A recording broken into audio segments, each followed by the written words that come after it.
ഭോക്താപത്തേഹ് അവിഭാഗഃ. അപ്പം ഈ ഭോക്താവായി ഭവിക്കുന്നത് കൊണ്ട് അപ്പം ഭോക്താവ് വേറെ ഭോഗ്യം വേറെ ഇങ്ങനെയുള്ളതായി തീരത്തില്ലേ എന്നുള്ളതാണ് ചോദ്യം. അപ്പം അതിന് അതായത് ഈ ബ്രഹ്മജ്ഞാനം നമ്മൾ പറയുമ്പോൾ അവിടെ ഭോക്താവ് വേറെ ഭോഗ്യം വേറെ എന്നുള്ള ഭേദം ഉണ്ടാവാൻ പാടില്ലല്ലോ. പക്ഷേ ഇവിടെയാണെന്നുണ്ടെങ്കിൽ ഭോക്താവ് വേറെ ഭോഗ്യം വേറെ എന്നുള്ളത് ലോകത്തും ഉണ്ട്. അപ്പോൾ ഇത് തമ്മിലുള്ള ആ ഒരു വിഷയം എടുത്തിരിക്കുകയാണ് ഈ സൂത്രത്തിൽ. അതായത് ഇവിടെ ഈ പ്രബല പ്രമാണം എന്ന് പറയുന്നത് ഇപ്പം നമുക്ക് ഈ പ്രത്യക്ഷ തുടങ്ങിയിട്ടുള്ളതിനകത്ത്, അതായത് നമ്മുടെ അനുഭവം, ഈ അനുഭവത്തിന് വിരുദ്ധമായിട്ടുള്ള ഒരു കാര്യമാണ് ഈ ഭോക്താവും ഭോഗ്യവും എന്നുള്ള ഭേദമില്ല എന്ന് പറഞ്ഞു കഴിഞ്ഞാൽ. ഭോക്താവും ഭോഗ്യവും ഇല്ലായ്മ എന്ന് പറയുന്നത് വേദത്തിലെ ബ്രഹ്മത്തിൻ്റെ ഈ ബ്രഹ്മജ്ഞാനം എന്ന് പറയുമ്പം ബ്രഹ്മ ഏകത്വ ദർശനത്തിൽ അത് ബ്രഹ്മം മാത്രമാണുള്ളത്, ഭോക്താവ് എന്നുള്ള ഭേദവും ഭോഗ്യവും എന്നുള്ള ഭേദം ഇല്ല. അപ്പോൾ ഇങ്ങനെ വരുമ്പോൾ ഇവിടെ ഒരുവൻ ബ്രഹ്മത്തെ അറിഞ്ഞു കഴിഞ്ഞാൽ അവന് ഭോക്താവ് ഭോഗ്യം എന്നുള്ള ഭേദമില്ലായ്മ വരും എന്നുള്ളതാണ് ഇതൊരു ശങ്കയായിട്ട്, അല്ലെങ്കിൽ ഒരു പ്രശ്നമായിട്ട് ഇവിടെ പൂർവപക്ഷി അവതരിപ്പിച്ചിരിക്കുകയാണ്.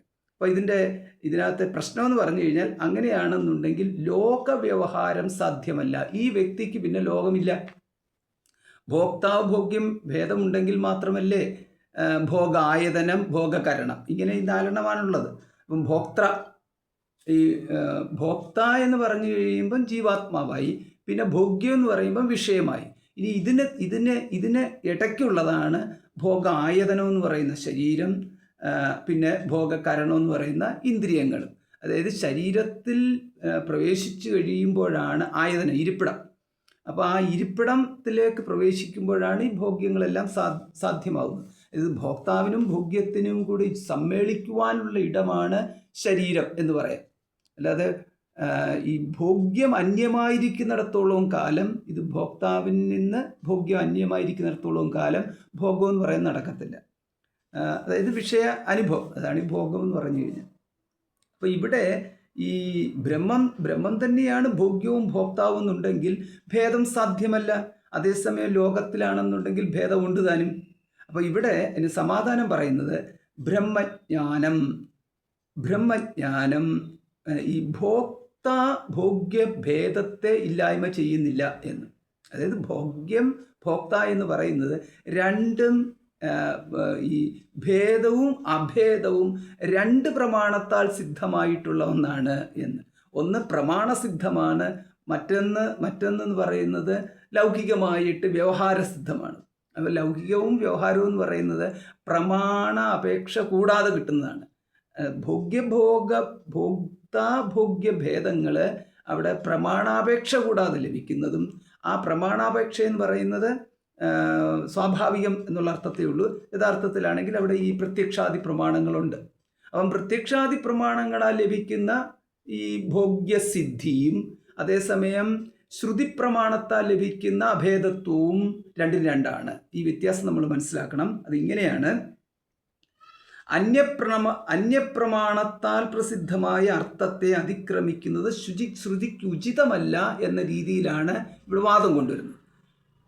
അത് അന്യപ്രമാണം എന്ന് പറയുന്നത് ഇവിടുത്തെ പ്രത്യക്ഷ പ്രമാണമാണ്. അപ്പം കണ്ണിനാൽ കാണപ്പെട്ടു, ഇത്രയേ ഉള്ളൂ സംഭവം. അപ്പം നമ്മൾ ഒരു പുഷ്പത്തെ കണ്ടു എന്ന് പറയുന്നതാണ് ഇവിടുത്തെ ഭോഗ്യമായിട്ട് പുഷ്പം നിൽക്കുന്നു. ഭോക്താവ് കണ്ടു എന്ന് പറയുമ്പോൾ ജ്ഞാനമാണെന്നുണ്ടെങ്കിലും അതിനെ കണ്ടാസ്വദിച്ചു, രൂപാസ്വാദനം എന്ന് പറയുന്ന സ്ഥിതിയിലേക്ക്. അപ്പോൾ ഒന്ന് അല്ലെങ്കിൽ ഒരു നൃത്തം കണ്ട് ആസ്വദിച്ചു, ഇങ്ങനെ നമ്മൾ പറയുമല്ലേ, പാട്ട് കേട്ട് ആസ്വദിച്ചു. അപ്പോൾ ഇങ്ങനെയൊക്കെയുള്ള വരുമ്പോൾ ആസ്വാദനം നടക്കുന്നുണ്ട്. അപ്പോൾ ഈ ആസ്വാദനം നടക്കുന്ന സന്ദർഭത്തിൽ അവിടെ ഭോക്താവെന്നും ഭോഗ്യമെന്നുള്ള ആ ഒരു ഭേദമില്ലെങ്കിൽ ഈ ആസ്വാദനം സാധ്യമല്ല. ഇപ്പം ജ്ഞാതാവാണെങ്കിലും ശരി, ഭോക്താവാണെങ്കിലും ശരി, കർത്താവാണെങ്കിലും ശരി, ഇതിൽ നിന്നും വ്യത്യസ്തമായിട്ട് കർമ്മമെന്നും ഭോഗ്യമെന്നും ജ്ഞേയമെന്നും ജ്ഞാതമെന്നും ഒക്കെ പറഞ്ഞിട്ടുള്ള ഭേദങ്ങളോടുകൂടി നിൽക്കണമല്ലോ. അപ്പോൾ അവിടെ ഇതെങ്ങനെ നിങ്ങൾക്ക് സാധ്യമാവും? ഇതാണ് ചോദ്യം. അപ്പോൾ അവിടെ പറയുകയാണ്, അപ്പം പ്രബല പ്രമാണം അല്ലെങ്കിൽ അന്യപ്രമാണം എന്ന് പറഞ്ഞിരിക്കുന്ന പ്രത്യക്ഷാദികളാണ്. അപ്പം പ്രത്യക്ഷാദി പ്രമാണത്താൽ കൊണ്ടുവരുന്ന ഒരു ജ്ഞാനത്തിനെ എങ്ങനെ മറ്റൊരു പ്രമാണത്തിന് നിഷേധിക്കാൻ സാധിക്കും? ഇത് നമ്മൾ പണ്ടൊരിക്കലും ചർച്ച ചെയ്ത അതേ വിഷയം തന്നെയാണ്. ഒരു പ്രമാണത്തിൻ്റെ പരിധിക്കുള്ളിൽ നിൽക്കുന്നത് ഉള്ള അറിവിനെ മറ്റൊരു പ്രമാണം കൊണ്ട് നിഷേധിക്കാൻ സാധ്യമല്ല എന്ന്.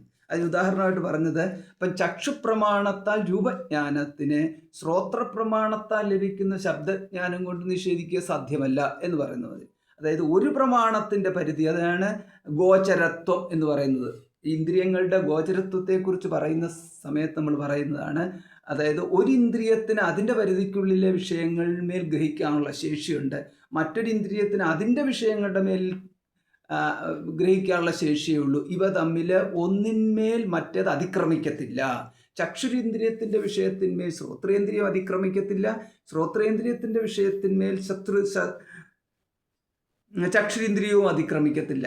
അങ്ങനെ ഇരിക്കെ, അതായത് ഒരു പ്രമാണത്തിൻ്റെ വിഷയത്തിന്മേൽ മറ്റൊരു പ്രമാണം അതിക്രമിക്കാതിരിക്കെ നിങ്ങൾക്ക് എങ്ങനെ പറയാൻ സാധിക്കും പ്രത്യക്ഷ പ്രമാണത്തിൻ്റെ പരിധി, പ്രത്യക്ഷ പ്രമാണത്തെ എൻ്റെ പരിധിക്കുള്ളിലേക്ക് നിങ്ങൾക്ക് ശബ്ദപ്രമാണത്തിനെ എങ്ങനെ കൊണ്ടുവരാൻ സാധിക്കും എന്ന്?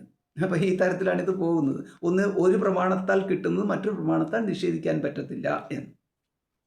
ചുരുക്കത്തിൽ ഇങ്ങനെ പറയാം, ഇപ്പം നമുക്ക് പ്രത്യക്ഷ പ്രമാണത്താൽ ലഭിക്കുന്ന ഈ ഭോഗ്യഭോക്തൃ, അത് നമ്മൾക്കൊരു സാധാരണ ഒരു അർത്ഥം പോലെ എടുക്കാം. അപ്പം നമ്മുടെ ഈ അനുഭവത്താൽ, പ്രത്യക്ഷ പ്രമാണാദികൾ കൊണ്ട് ലഭിക്കുന്ന അനുഭവമാണല്ലോ, ഈ അനുഭവത്താൽ ലഭിക്കുന്ന ഭോക്തൃഭോഗ്യ ഭേദത്തെ എങ്ങനെ ശ്രുതി പ്രമാണത്താൽ നിഷേധിക്കാൻ സാധിക്കും?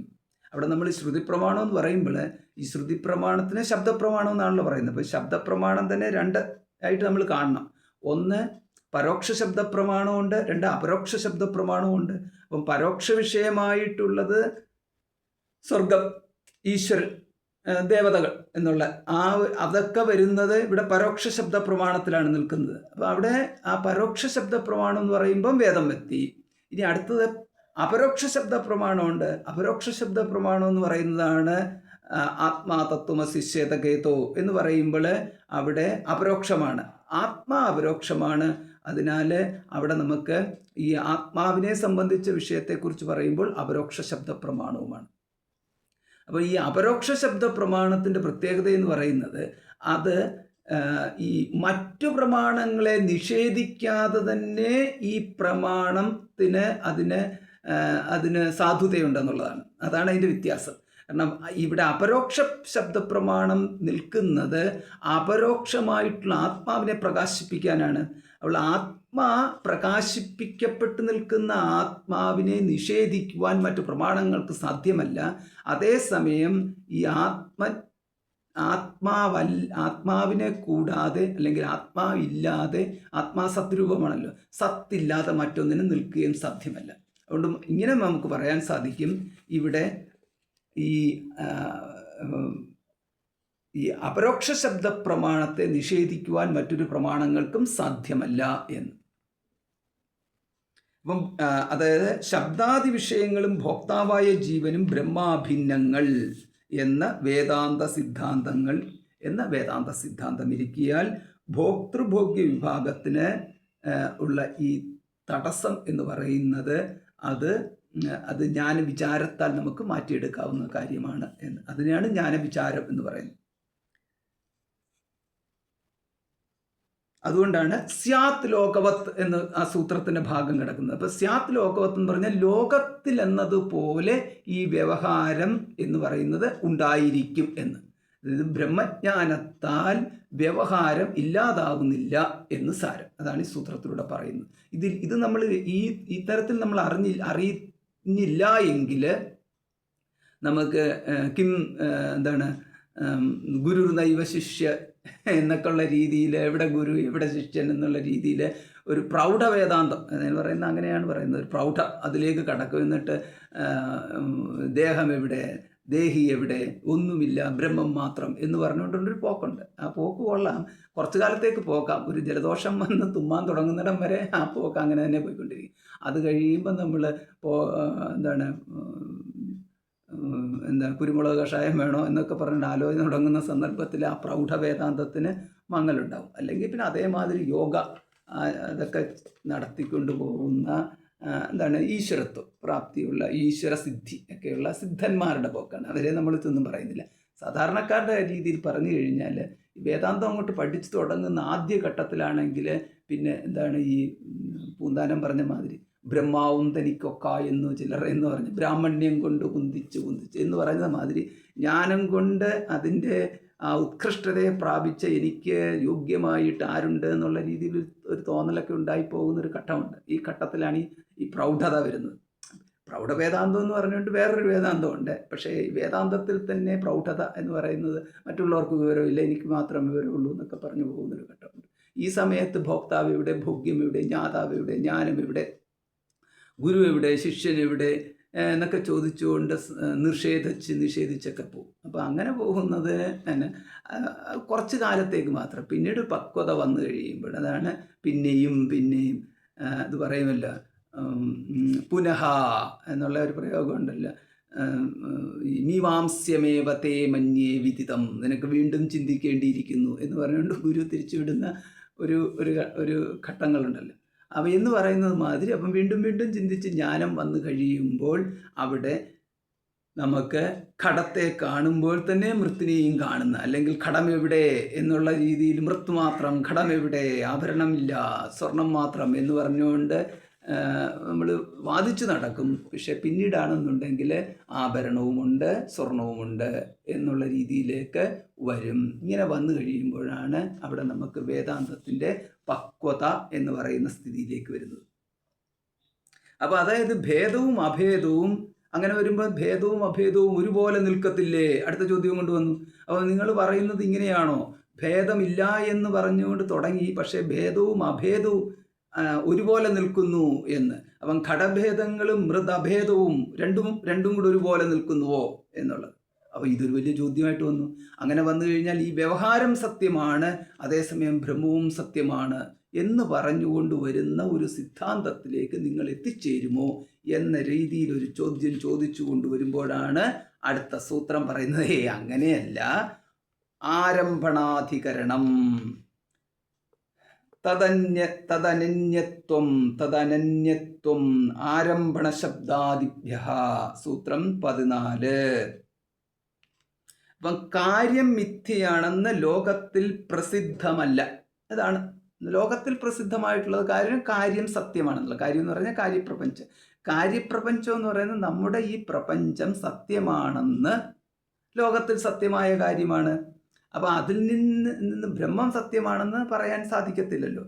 അപ്പം അങ്ങനെയുള്ള സ്ഥിതിയിൽ അപ്പം ലോകവത്ത് എന്നുള്ള ഉദാഹരണം കൊണ്ട് അവിടെ ഈ ലോകത്തിൻ്റെ ഈ ഭേദത്തിനെ അംഗീകരിക്കുകയും ചെയ്തു. കഴിഞ്ഞ സൂത്രത്തിൽ ലോകവത്ത് എന്ന് പറഞ്ഞു. അപ്പം അങ്ങനെ വരുന്ന സന്ദർഭത്തിൽ അതിനുള്ള സമാധാനമാണ് ഇവിടെ പറയുന്നത്. തദനന്യത്വം, അനന്യമാണ്, സംശയിക്കൊന്നും വേണ്ട കേട്ടോ എന്നാണ് ഉറപ്പിച്ചു പറയുന്നത്. തദനന്യത്വം, അന്യത്വം അനന്യത്വം. അന്യത്വം എന്ന് പറഞ്ഞാൽ വേറെ എന്നുള്ളത്. അനന്യത്വം എന്ന് പറഞ്ഞു കഴിഞ്ഞാൽ വേറിട്ടില്ലായ്മ, വേറെയല്ലായ്മ, വേറെ എന്ന് പറയുന്ന ഒന്ന് ഇല്ല. ആത്മാ മാത്രം, ഒറ്റ വാക്ക്, ആത്മാ മാത്രം അഥവാ ബ്രഹ്മം മാത്രം. അപ്പം അത് എങ്ങനെ?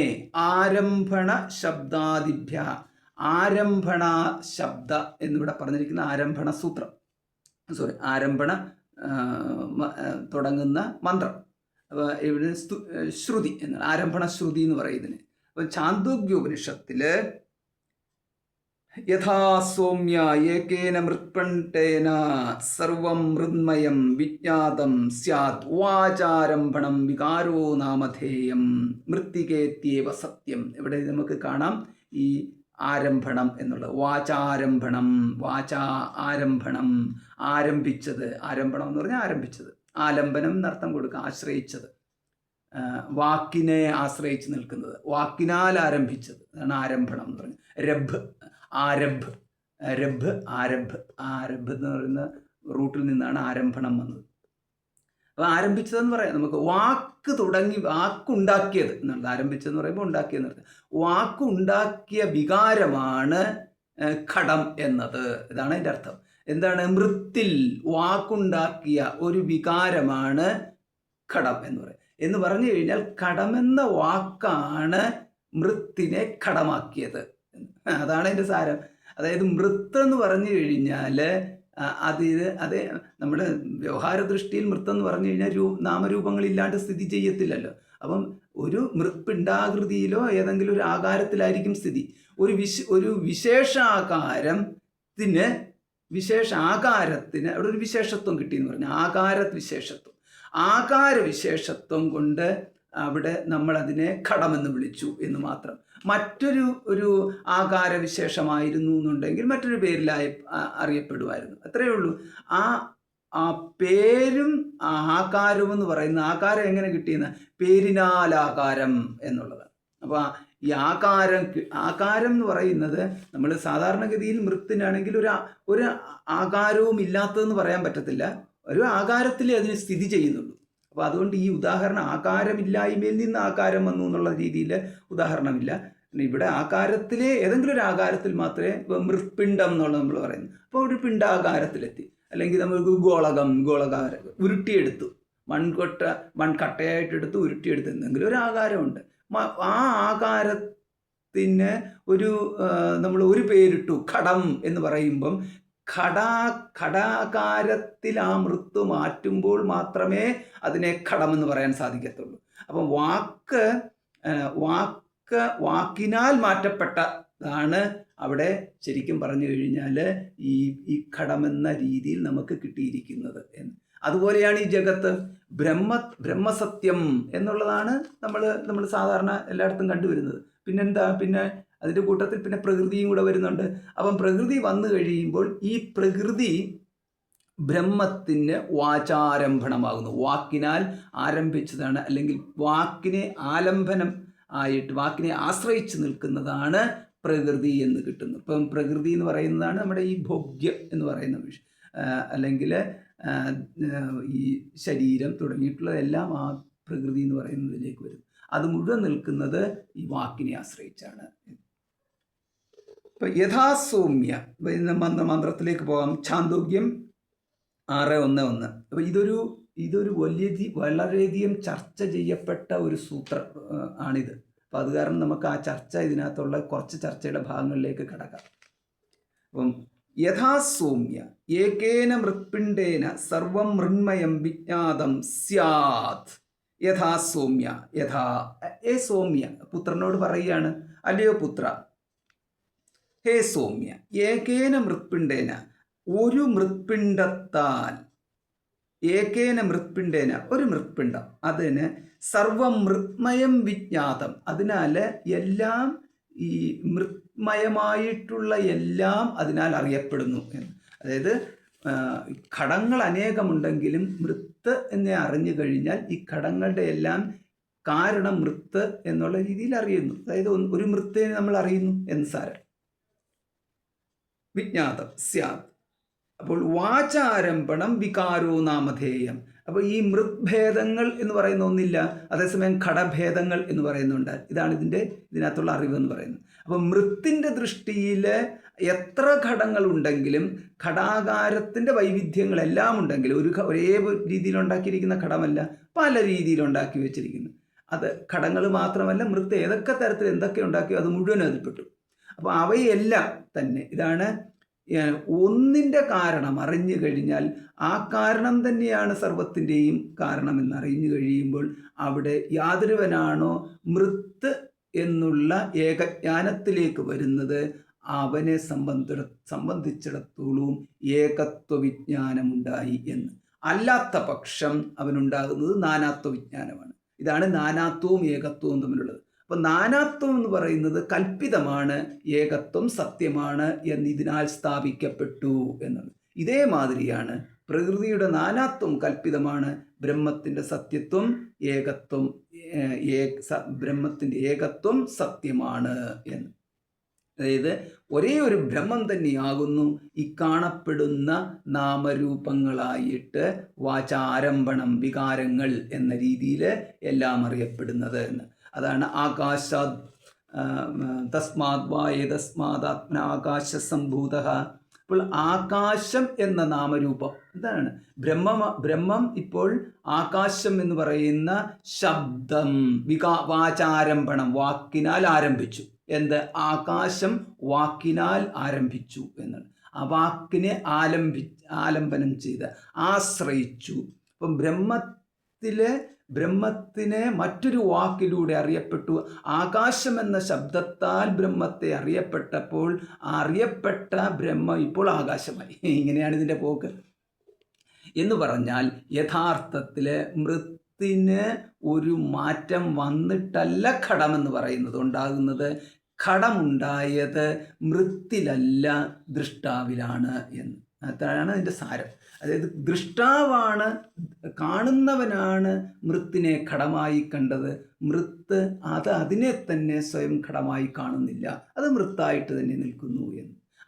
അത് കാരണം മൃത്ത് അത് പിണ്ടാകാരത്തിലിരുന്നാലും ശരി, ഘടാകാരത്തിലിരുന്നാലും, ഘടത്തിൻ്റെ പല ആകാരങ്ങളിൽ ഇരുന്ന് കഴിഞ്ഞാലും ശരി, കലർപ്പില്ലാത്ത ആകാരമുണ്ട്. അതാണ്.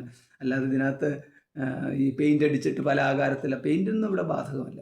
ഏത് തരത്തിൽ വന്നു കഴിഞ്ഞാലും മൃത്തിനെ തന്നെയാണ് കാണുന്നത്. ഘടദൃഷ്ടി മൃത്തിനില്ല എന്ന് പറയും. അപ്പോൾ ഇതേമാതിരി ഇവിടെയും നമ്മൾ ആകാശാദ് വായുഹു എന്ന് പറഞ്ഞു കഴിയുമ്പോൾ ഇതേമാതിരി തന്നെ ബ്രഹ്മത്തിന് ഒരു പേര് കിട്ടി, വായു എന്ന്. അപ്പോൾ അത് വായുവായി. വായോരഗ്നി, ബ്രഹ്മത്തിന് അഗ്നി എന്നുള്ള പേര് കിട്ടി, അപ്പോൾ അത് അഗ്നിയായി എന്ന്. അത് ബ്രഹ്മമല്ലാതെ മറ്റൊന്നല്ല. അങ്ങനെ പൃഥ്വി എന്ന പേര് കിട്ടിയപ്പോൾ പൃഥ്വിയായി, ജലമെന്ന പേര് കിട്ടിയപ്പോൾ ജലമായി. അപ്പോൾ ഇങ്ങനെ ഓരോന്നും ഓരോരോ നാമരൂപങ്ങൾ. പിന്നെ ഇവയുടെ പിന്നെ ഇവ ഓരോ സമയത്തും ഒരു വികാരം എന്നുള്ള രീതിയിൽ അതും കൂടെ അതിൻ്റെ കൂട്ടത്തിൽ നമ്മൾ ചേർക്കണം. അത് ദൃഷ്ടാവിന് ഇവിടെ ഘടാകാരത്തിൻ്റെ വ്യത്യസ്തത, നാനാത്വം എന്ന് പറയുന്നതുണ്ട്. അതുപോലെ അതേസമയം മൃത്തിനില്ലതാനും എന്നതുപോലെ ഇവിടെ നമുക്ക് ഈ പ്രപഞ്ചത്തിൻ്റെ നാനാത്വം അങ്ങനെ ദൃഷ്ടാവിന് ഉണ്ടാവുന്നു. ദൃഷ്ടാവെന്ന് പറയുന്നത് നമ്മൾ ഓരോ വ്യക്തിയും അപ്രകാരം ഈ നാനാത്വ ഭേദങ്ങൾ ഉണ്ടാവുന്നു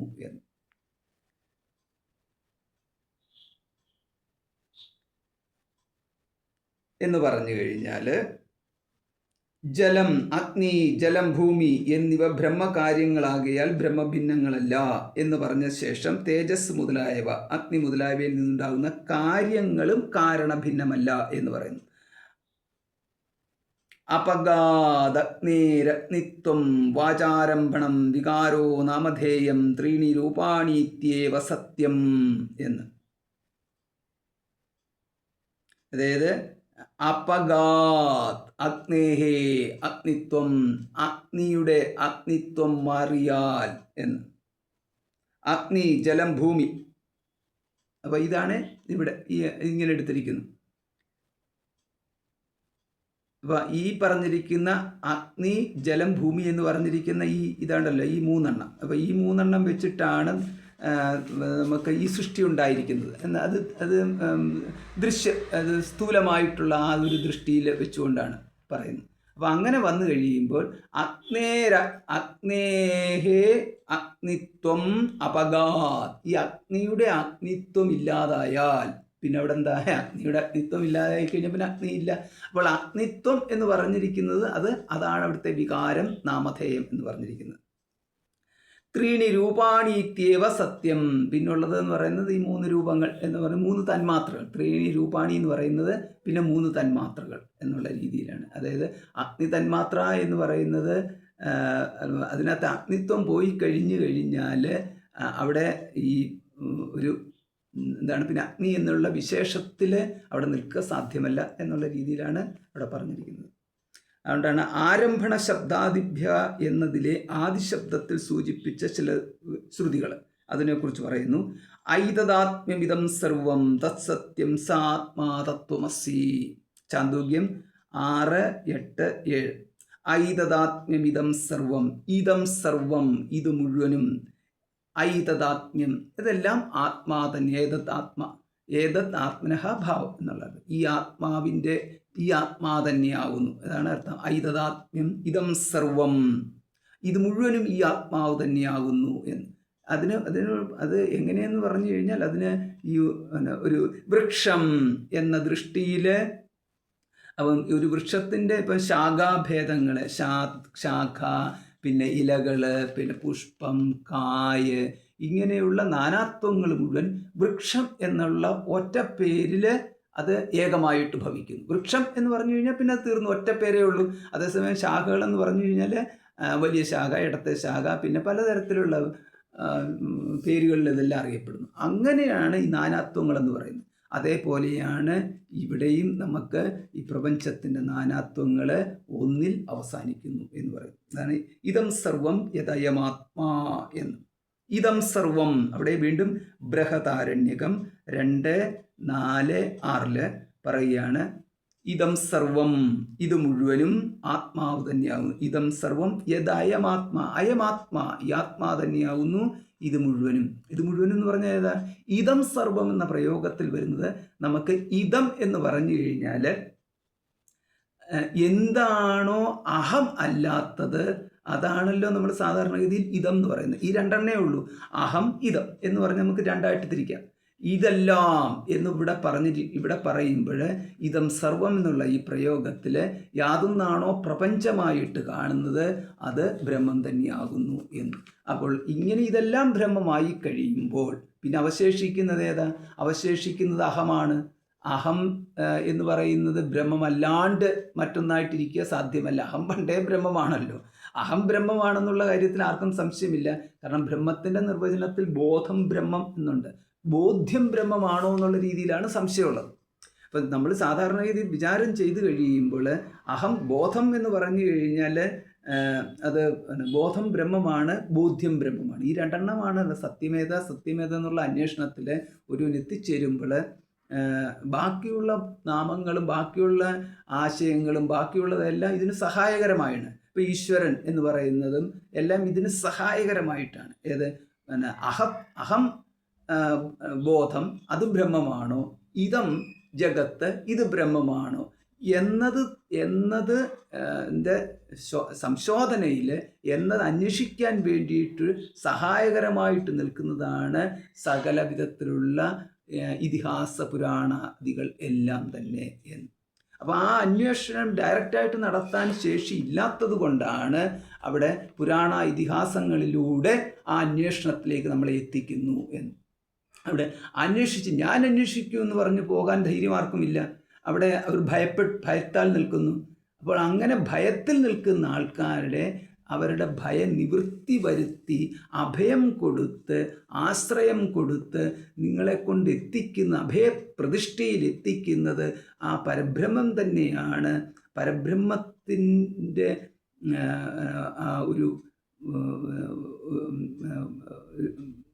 ഒരു ദേവരൂപത്തിലുള്ള അവതരിച്ചിട്ട് ഉയർത്തുകയാണ്. ഇത്തരത്തിലാണ് ഈ പുരാണ ഇതിഹാസങ്ങളെല്ലാം അവതരിപ്പിച്ചിരിക്കുന്നത്. അതായത് ശ്രീകൃഷ്ണനായിട്ട് അവതരിച്ച് ജനങ്ങളെ ഉദ്ധരിക്കുന്നു, ശ്രീരാമചന്ദ്രനായിട്ട് അവതരിച്ച് ജനങ്ങളെ ഉദ്ധരിക്കുന്നു. ഇങ്ങനെ ഈ തരത്തിൽ അതിൻ്റെ പുരാണ ഇതിഹാസങ്ങൾ അപ്രകാരം ഈ അഭയം ബ്രഹ്മ എന്നതിലേക്ക് എത്തിക്കുവാൻ വേണ്ടിയിട്ടാണ് ഇതെല്ലാം രചിക്കപ്പെട്ടിരിക്കുന്നത് എന്ന്. അപ്പം ബ്രഹ്മൈവേദമിതം സർവം. അപ്പം പിന്നെ മുണ്ടകോപനിഷത്തുണ്ട് 2:11 പറയുന്നു, ബ്രഹ്മയേവ ഇതം സർവം, ഇത് മുഴുവനും ബ്രഹ്മം തന്നെയാകുന്നു. ആത്മയേവ ഇതം സർവം, ചാന്തോക്യം 7:15-2. ഇതാണ് എല്ലാ ശ്രുതികളിലും എല്ലാ ഉപനിഷത്തുകളിലും ഒന്ന് തന്നെയാണ് പറയുന്നത് ഇപ്രകാരമാണ്. ആത്മായേവ ഇതം സർവം, ആത്മാ തന്നെയാകുന്നു ഇതെല്ലാം എന്ന്. അപ്പം ബ്രഹ്മവും ആത്മാ എന്ന് പറയുന്നതും ഭേദമില്ല. നേഹ നാനാസ്തി കിഞ്ചന, ബൃഹദാരണ്യം 4:12. നാനാ നൈഹ അസ്തി കിഞ്ചന അപി എന്നർത്ഥം. അപ്പം കിഞ്ചന അപി നാന ഇഹ നാസ്തി എന്ന്. അപ്പം ഇവിടെ പലത് എന്ന് പറയുന്നത് അല്പം പോലും ഇല്ല എന്ന്. അപ്പം ഇങ്ങനെ പോകുന്നു. അപ്പം അതായത് ഇപ്പം നമുക്ക് ഈ ഒന്നിൽ തന്നെ പലതെന്ന പോലെ കാണുന്നു എന്നുള്ളത് ഇവിടെ ലോകത്തിൽ ഉണ്ട്. അതിൻ്റെ അർത്ഥം ഒന്ന് പലതായി എന്നല്ല. ഇപ്പോൾ വേറൊരു ഉദാഹരണത്തിന് നമ്മൾ പറയാം, മുണ്ടകോപനിഷത്തിലൊരു മന്ത്രം ഉണ്ടല്ലോ, കാളി കരാളി ച മനോജവാച്ച സുലോഹിതായാച്ച സുധൂമ്രവർണ്ണ. പിന്നെന്തായിരുന്നു? സ്ഫുലിംഗിനി വിശ്വരുചീച്ച ദേവി ലേലായമാന ഇതി സപ്തജിഹ്വ. അവിടെ അഗ്നിയുടെ 7 നാമ്പുകളെ കുറിച്ച് പറയും. നാവുകൾ അതായത് അതിൻ്റെ ഈ അഗ്നി ഏത് തരത്തിലുള്ള നമ്മളെ 7 തരത്തിൽ അതിൻ്റെ ഈ നാമ്പുകൾ, അഗ്നിയുടെ നാമ്പുകൾ എന്ന് പറഞ്ഞു കഴിഞ്ഞാൽ അതിൻ്റെ ഈ നമ്മുടെ ഇത് വരുമല്ലോ, ശിഖരങ്ങൾ പോലെ മുകളിലേക്ക് പൊങ്ങി വരുന്നു. അത് 7 തരത്തിൽ വരുന്നു എന്നാണ്. കാളി, കരാളി, 7 പേരും കിട്ടി. കാളി, കരാളി ച മനോജവ ച. അപ്പം കാളിയെന്നും കരാളിയെന്നും മനോജവ എന്ന് പറഞ്ഞു 3 പേര് കിട്ടി. ഏത്? ഈ അഗ്നിക്ക് തന്നെ. കാളി, കരാളി ച മനോജവ ച സ്ഫുലിംഗിനി വിശ്വരുചി ച ദേവി. അപ്പൊ ഇങ്ങനെ സ്ഫുലിംഗിനി എന്ന പേര് കിട്ടി, വിശ്വരുചി എന്നുള്ള പേര് കിട്ടി.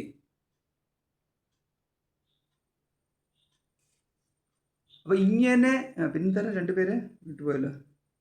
കാളി, കരാളി ച മനോജവ ച സുലോഹിത യാച്ച സുധൂമ്രവർണ്ണ. അപ്പൊ സുലോഹിത എന്ന പേര് കിട്ടി, സുധൂമ്രവർണ്ണ എന്ന പേര് കിട്ടി. അപ്പൊ ഇത്രയും പേരുകളൊക്കെ കിട്ടിയപ്പം പേരുകൾ കിട്ടിയത് വെറുതെ അല്ല, ഇതിൻ്റെ ഈ ഓരോരോ അർത്ഥത്തോട് കൂടിയിട്ടാണ്. കാളിയുടെ രൂപമല്ല കരാളിയുടെ രൂപമല്ല സ്ഫുലിംഗിനിയുടെ. സ്ഫുലിംഗിനി എന്ന് പറഞ്ഞാൽ പൊട്ടിച്ചിതറി പോകുന്ന. കാളി എന്ന് പറഞ്ഞു കഴിഞ്ഞാൽ കറുത്ത നിറത്തിൽ വരുന്നതാണ്. കരാളി എന്ന് പറഞ്ഞാൽ അതിലും കറുത്ത നിറത്തിൽ വരുന്നു എന്നുള്ളത്. അപ്പോൾ ആ ഇരുണ്ട നിറം, കാളി കറുത്ത്, പൂർണ്ണമായും കറുത്തതെന്നുള്ളതല്ല. അപ്പോൾ നമുക്ക് ഏറ്റവും കൂടിയ ചൂട് വരുന്ന സന്ദർഭത്തിലാണ് ഏറ്റവും കൂടുതൽ അതിൻ്റെ ഉള്ളിൽ കറുപ്പ് വരുന്നതെന്ന് പറയുന്നത്. അപ്പോൾ ആ തരത്തിൽ ഇങ്ങനെ പോകുന്നു. അപ്പം വിശ്വരുചി എന്ന് പറഞ്ഞു കഴിഞ്ഞാൽ അത് ആളിപ്പടരുന്നത്. അപ്പം നമ്മൾ ഈ അടുപ്പിലേക്ക് നെയ്യൊക്കെ അങ്ങോട്ട് ഒഴിച്ചു കഴിഞ്ഞ് നെയ്യിനേക്കാളും കൂടുതൽ പെട്രോൾ ഒഴിച്ചു കഴിഞ്ഞാൽ ഒരാളിപ്പടരുന്നുണ്ടല്ലോ. അതെന്ന് പറഞ്ഞ മാതിരി യജ്ഞകുണ്ടത്തിൽ നെയ്യ് ഒഴിച്ചിട്ട് ഒരു നല്ലോണം തീ അങ്ങോട്ട് നീക്കുമ്പോൾ ഒരു ചെറിയ തോതിൽ നമ്മൾ തീ ഒഴിച്ച് കഴിയുമ്പോൾ ഇതേമാതിരിയുള്ള ആളിപ്പടലുകളുണ്ടാവും. അതല്ലാന്നുണ്ടെങ്കിൽ എന്താണ് ഇതൊരു വാക്കുണ്ടല്ലോ, തെരളി എന്ന് മറ്റോ പറഞ്ഞിട്ടുള്ള ഈ ആഴിയിലോട്ട് നമ്മളിതിങ്ങനെ ഇങ്ങോട്ട് ഇട്ട് കഴിയുമ്പോൾ ഇതിങ്ങനെ പൊട്ടിച്ചിത്രയും കൊണ്ടുപോകും. ഇങ്ങനെ പലതരത്തിൽ അഗ്നിയുടെ പ്രകടനം നടത്തുന്നുണ്ട്. ഓരോരോ പേരുകളിൽ ഇത് അറിയപ്പെടുന്നുണ്ട്. പക്ഷേ അഗ്നി അല്ലാതാവുന്നില്ലല്ലോ. എന്നതുപോലെ ഇവിടെയും വൈവിധ്യങ്ങളെല്ലാം കാണുന്നു, പക്ഷേ ഒന്ന് തന്നെ അല്ലാതെ മറ്റൊന്നും ഇല്ല എന്ന്. അതേമാതിരി നമ്മളിനി സമുദ്രത്തിൻ്റെ കാര്യം എടുത്തു കഴിഞ്ഞാൽ സമുദ്രത്തിൽ നുര, പത, തിര എന്നുള്ള ഭേദങ്ങളെല്ലാം ഉണ്ട്. പക്ഷേ സമുദ്രം എന്ന് പറഞ്ഞ ഒറ്റ പേരിൽ ഇതെല്ലാം അവസാനിക്കുന്നു എന്ന്. ഇനി സമുദ്രത്തിൻ്റെ വേറെ ഉദാഹരണം പറഞ്ഞു കഴിഞ്ഞാലോ, ഇപ്പം 4/3 ഭാഗവും ഭൂമിയുടെ 4/3 ഭാഗവും വെള്ളം ആണെന്നുള്ളതാണ്. ഒറ്റ വെള്ളമേ ഉള്ളൂ, ഒറ്റ സമുദ്രമേ ഉള്ളൂ. ഒരു ജലത്തിനാൽ, ഒരു സമഷ്ടി ജലത്തിനാൽ ആവരണം ചെയ്യപ്പെട്ടാണ് ഈ ഒരു ചെറിയ ഒരു കരഭാഗം നിൽക്കുന്നത്. അപ്പോൾ ഈ കരയിലെ കൃഷി കടലിലേക്ക് വ്യാപിച്ചു കഴിഞ്ഞ് പക്ഷെ ആരും കടലിൽ പോയിട്ട് ആരും കൃഷി ചെയ്യുന്നില്ല എന്ന്. കടലിലെ സസ്യങ്ങൾ വളർത്തിയെടുക്കുന്ന ഒരു പരിപാടി ചെയ്തു കഴിഞ്ഞാൽ എന്തുമാത്രം ഉണ്ടാക്കാം, പക്ഷെ ആരും ചെയ്യുന്നില്ല. കാരണം അവിടുന്ന് ഊറ്റിയെടുക്കാൻ മാത്രമേ പഠിക്കുന്നുള്ളൂ. ഒരു സാധനം അവിടെ ചെയ്തെടുക്കാൻ ഉണ്ടാക്കേണ്ട കാര്യമില്ല. അതേസമയം ഭൂമിയിലാണെങ്കിൽ കൃഷി ചെയ്യുന്നു. അപ്പോൾ ഈ ജലം മുഴുവനും പല പേരുകളിൽ അറിയപ്പെടുന്നു. അറ്റ്ലാന്റിക് ഓഷൻ എന്ന്, പിന്നെ അറേബ്യൻ സീ എന്ന്, ബംഗാൾ ഓഷൻ എന്ന്, എന്താണ്, പിന്നെ ഈ ഇന്ത്യൻ ഓഷൻ എന്ന്, ഇങ്ങനെയൊക്കെയുള്ള പല പേരുകളിൽ ഇതറിയപ്പെടുന്നു. എല്ലാം പല പേരിൽ അറിയപ്പെടുന്നു എന്നുള്ളത്. പക്ഷേ പല പേരിൽ അറിയപ്പെടുന്നു നമ്മൾ പറയുമ്പം ഒന്നെന്ന് പറയുന്നു. പക്ഷെ മറ്റുള്ളവരെ സംബന്ധിച്ചിടത്തോളം അതെല്ലാം വേറെ വേറെ തന്നെയാണ്.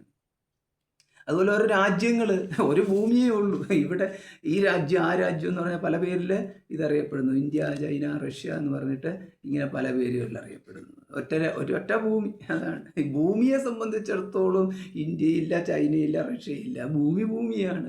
പക്ഷേ എല്ലാവരെയും സംബന്ധിച്ചിടത്തോളം ഇത് എൻ്റെ ഭൂമി എന്ന് പറയുന്നു, ഇത് അവൻ്റെ ഭൂമി എന്നുള്ള രീതിയിൽ വേർതിരിവൊക്കെ കൽപ്പിക്കുന്നു. പക്ഷെ ഭൂമിയെ സംബന്ധിച്ചിടത്തോളം ഞാൻ അവൻ്റേതും അവിടം അവൻ്റേതായിട്ടും ഇവിടം ഇവൻ്റേതായിട്ടും എന്നുള്ള ഭേദകൽപ്പനയൊന്നും ഭൂമിക്കില്ല. അവിടെ ഏകാഭൂമി എന്നുള്ള ഈ തരത്തിലാണ് ഇതിൻ്റെ ഒരു സത്യത്വം. ഇപ്രകാരമാണ് ബ്രഹ്മത്തിൻ്റെ കാര്യത്തിലാണെന്നുണ്ടെങ്കിൽ ഇതേമാതിരി ആകാശമായിട്ട് പോയ ഞാനത് കെട്ടുപോയി, അഗ്നിയായി പോയ ഞാനത് കെട്ടുപോയി, ജലമായി പോയ ഞാനത് കെട്ടുപോയി. ഇങ്ങനെ പല പല രീതിയിൽ എൻ്റെ കുറച്ച് ഭാഗം ഇങ്ങനെ അഗ്നിയായിട്ടും ജലമായിട്ടും പഞ്ചഭൂതങ്ങൾ എന്ന് പറയുന്ന ആ ഒരു ഗ്രൂപ്പ് ഉണ്ടല്ലോ, അതെല്ലാമായിട്ടും, പിന്നെ അതിനകത്ത് ഉണ്ടായിട്ടുള്ള ഈ സസ്യലതാദികളും, പിന്നെ ഈ കുറച്ച് ജീവജാലങ്ങളും, അതിനുള്ളിൽ കുറച്ച് മനുഷ്യരും, അതിൽ കുറച്ച് ഘട്ട മനുഷ്യരും, നല്ല മനുഷ്യരും, ഇങ്ങനെയൊക്കെയുള്ള ഭേദങ്ങളായിട്ട് എൻ്റെ കുറച്ച് ഭാഗം മുഴുവനും നശിച്ചു പോയി. അത് മുഴുവൻ ജഡരൂപമായിട്ട് മാറി. ഇങ്ങനെയുള്ള ഒരു ഒരു ഒന്നും തന്നെ അവിടെ സത്യമല്ല എന്ന്. അതായത് ബ്രഹ്മത്തിൻ്റെ കുറച്ച് ഭാഗം സത്യമാവും, കുറച്ച് ഭാഗം അസത്യമായിട്ടും. ഇതാണ് ചിത് ജഡം എന്ന് പറഞ്ഞു കഴിഞ്ഞാൽ ചിത്തായിട്ടും കുറച്ചിരിക്കുന്നു, ജഡമായിട്ടും കുറച്ചിരിക്കുന്നു. ഇതൊന്നും സത്യമല്ല എന്ന് സാരം. അവിടെ എപ്രകാരമാണോ മൃത്ത് ഏക എന്നുള്ള ഒരു ഏകം എന്നുള്ള ആ ഒരു ഒറ്റ മൃത്ത് മാത്രമേ ഉള്ളൂ. ബാക്കിയുള്ള ഘടഭേദങ്ങൾ മുഴുവനും മൃത്തിൽ ഇല്ല എന്നുള്ളത്. അത് മുഴുവൻ നാമം ഏതൊരുവൻ്റെ മനസ്സിൽ നിൽക്കുന്നോ അവനിലാണ് ഉള്ളതെന്നുള്ളത്. അതായത് നമുക്ക് ഈ ആഭരണ ഭേദങ്ങൾ സ്വർണത്തിലില്ല എന്ന് പറയുന്ന മതി.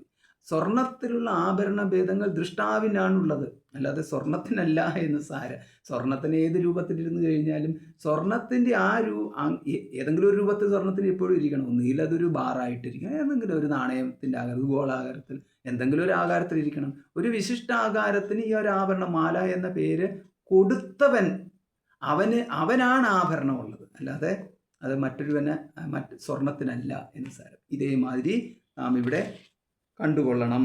അതുകൊണ്ട് മൃത്തികേത്തെ ഇത്യേവ സത്യം വികാരോ. അതുകൊണ്ട് വാച ആരംഭണം, അതാണ് വാക്കിനെ ആശ്രയിച്ച് നിൽക്കുന്നതാണ്. അതിനാൽ വാക്കിനാൽ ആരംഭിച്ചതാണ്, വികാരമാണ് നാമധേയം. അതായത് സ്വർണം, ഘടം എന്നുള്ള ഈ നാമധേയം. മൃത്തിക ഇത്യേവ സത്യം, മൃത്തിക മാത്രമേ അവിടെയുള്ള മണ്ണ് മാത്രമേ അവിടെ സത്യമായിട്ടുള്ളൂ എന്ന്.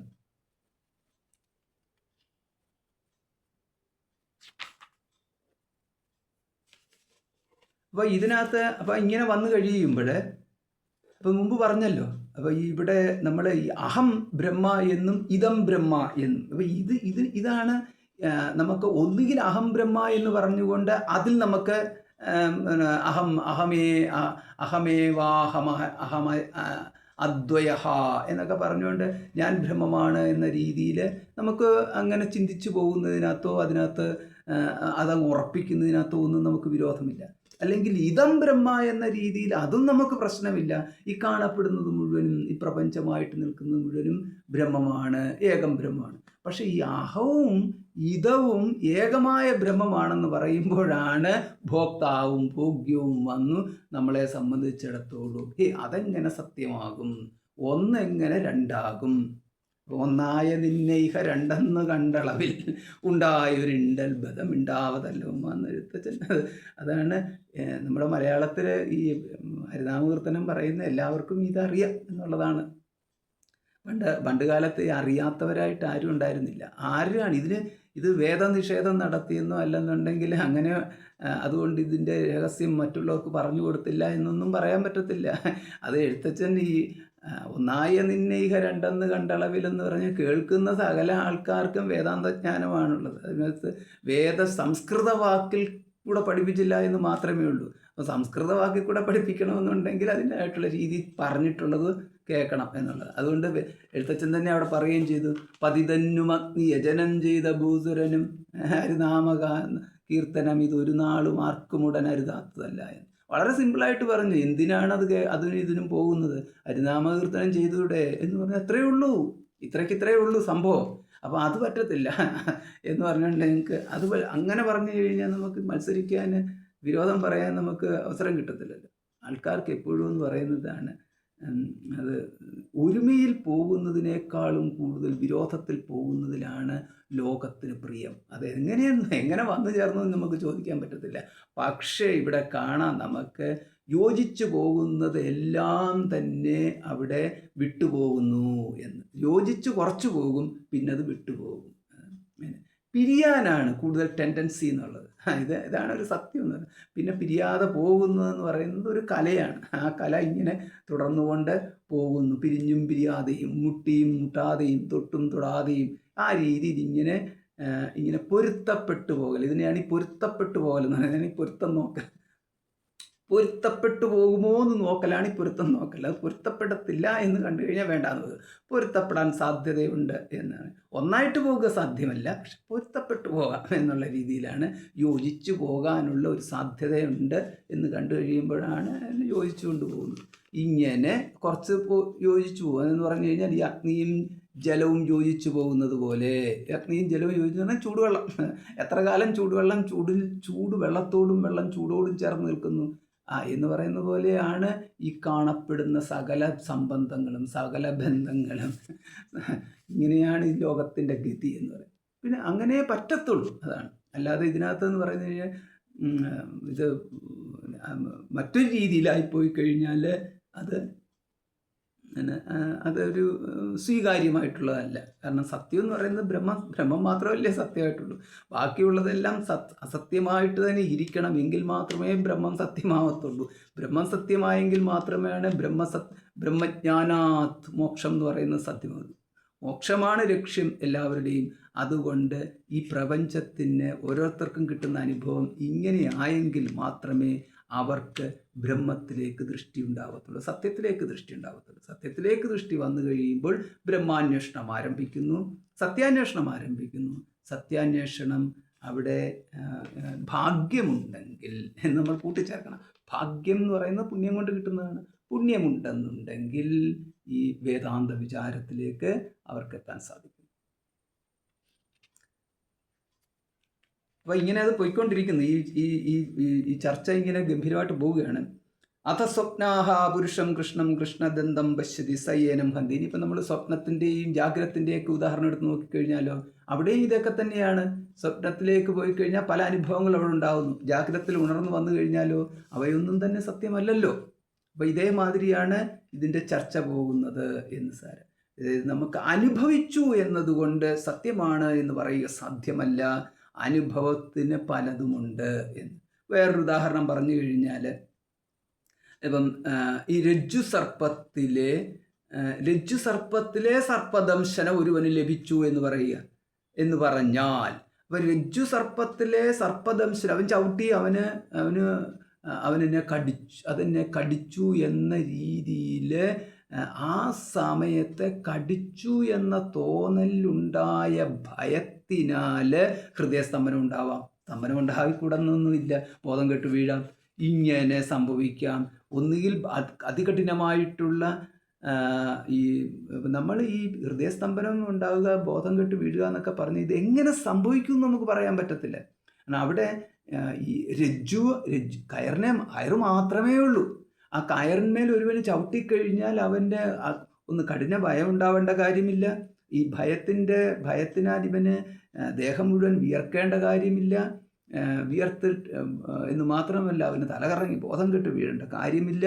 ഇനി ഇതിനേക്കാളും കടന്ന രീതിയിൽ അവന് ഹൃദയസ്തംഭനം ഉണ്ടായിട്ട് മരിക്കേണ്ട കാര്യമില്ല. ഇതൊന്നും സംഭവിക്കേണ്ട കാര്യമില്ല. ഹൃദയസ്തംഭനം അല്ല, ഏതെങ്കിലും കാരണത്താൽ തലയിടിച്ച് വീണു എന്ന് വിചാരിച്ചു.